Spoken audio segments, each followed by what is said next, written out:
అత్యంత ఆదరణ పొందుతున్న number 1 premium range beauty products ARM Pearl Beauty. నమస్తే, వెల్కమ్ టు సుమన్ టీవీ. నేను మీ సాయి. గత కొద్ది రోజుల నుంచి తగ్గుముఖం పడుతున్నటువంటి పసిడి ధర ప్రస్తుతం ఏ స్థాయి వద్ద ఆగింది? తగ్గుతుందా, పెరుగుతుందా? బంగారంతో పాటు మిగతా లోహాల యొక్క తాజా పరిస్థితి ఏంటి? దానికి సంబంధించినటువంటి డీటెయిల్స్ని ఇప్పుడు చూద్దాం. పసిడి ధర ప్రస్తుతానికి ఏ విధంగా ఉంది? తగ్గిందా, పెరిగిందా, ఇంకా తగ్గుతుందా ఏంటనేటువంటి వివరాలకు సంబంధించి. సో పసిడి ధర ప్రస్తుతం చూస్తే ఆగస్ట్ కాంట్రాక్ట్ ఈ వారం 68,535 కంటే దిగువన ట్రేడ్ అయితే 67,221 లేదా 65,739 వరకు దిద్దుబాటు కావచ్చు. ఈ స్థాయికి దిగువన లాంగ్ పొజిషన్లకు దూరంగా ఉండాలి. ఒకవేళ సానుకూల ధోరణిలో చెలిస్తే 71,331 వద్ద నిరోధం ఎదురు కావచ్చు. ఈ స్థాయిని అధిగమిస్తే 72,813, 74,127 వరకు కూడా రాణిస్తుందని భావిస్తున్నారు. అంటే ఈ వారంలో ఇప్పుడున్నటువంటి 69,000 వరకు కొనసాగుతుంది 24 క్యారెట్ల బంగారం.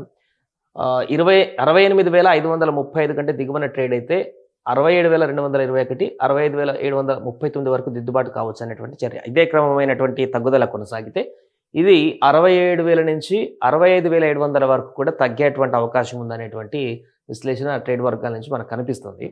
ఒకవేళ సానుకూలంగా కాకుండా భిన్నంగా స్పందిస్తే పెరుగుదల అనేది అది ఇప్పుడు 69,000 దగ్గర అటు ఇటుగా ఉంది.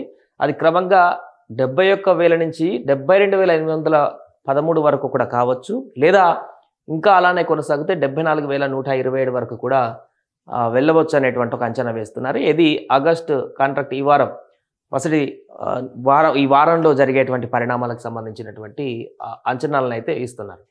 సో గోల్డ్ కొనాలనుకున్న వారికి ఇప్పుడున్నటువంటి ధర కాస్త ఉపశమనమైనటువంటి అంశంగానే చెప్పొచ్చు. ఎందుకంటే ఇది 68,535 అనేది ఇప్పుడున్న దానికంటే పెద్ద తారతమ్యత అయితే ఏం కనిపించట్లేదు, వందలలో కనపడుతుంది. కాబట్టి వేచి చూడడం కంటే ఇప్పుడు తీసుకోవడం బెటర్ అనేటువంటి అంశం కనిపిస్తుంది. ఎందుకంటే తగ్గితే ఇంత మాత్రమే తగ్గేటువంటి అవకాశం ఉంది. పెరిగితే మాత్రం ఇక్కడ 72,000, 74,000 వరకు కూడా పెరిగేటువంటి అవకాశం ఉంది అనేటువంటిగా అంచనాని వారు వివరిస్తున్నారు. ఇక వెండి విషయం చూస్తే వెండి సెప్టెంబర్ కాంట్రాక్ట్ 80,000 దిగువన అమ్మకాల ఒత్తిడికి లోనయ్యే అవకాశం ఉంది.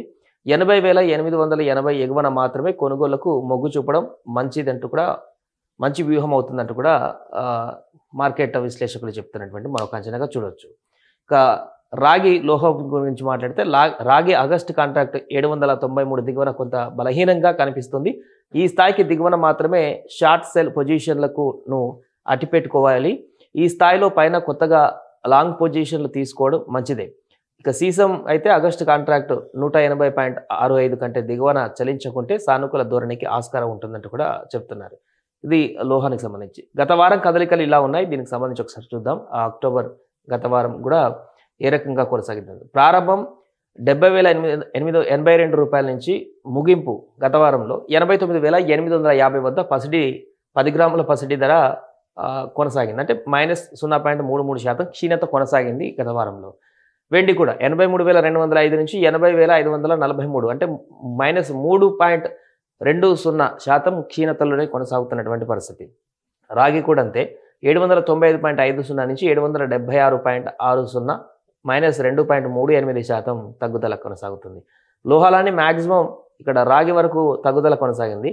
తర్వాత ఉన్నటువంటి మిగతా లోహాలు మాత్రం కొంత పెరుగుదల కనిపించింది. జింకు, అల్యూమినియం, ముడి చమురు, సహజవాయువు, పసుపు కూడా కొంత తగ్గుదల కనిపించింది. ఇక పసిడి విషయానికి వస్తే క్రమంగా క్షీణత అయితే కనపడింది. బట్ ఈ క్షీణత ఇంకా ఎక్కువ రోజులు ఉండకపోవచ్చు. ఎంత ఉన్నా కూడా లాస్ట్కు ఫైనల్గా వారు చెప్తున్న అంచనా ఏంటంటే 68,535 కంటే కూడా ఇక దిగువకు వచ్చేటువంటి అవకాశం ఉండకపోవచ్చు అనేటువంటి ఒక అంచనా చెప్తున్నారు.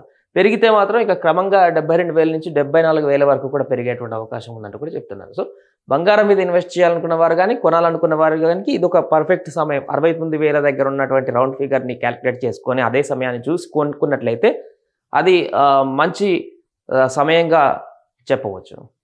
సుమన్ టీవీలో మీ పర్సనల్ అండ్ బిజినెస్ ప్రమోషన్స్ కోసం కింది నెంబర్కి కాంటాక్ట్ చేయండి.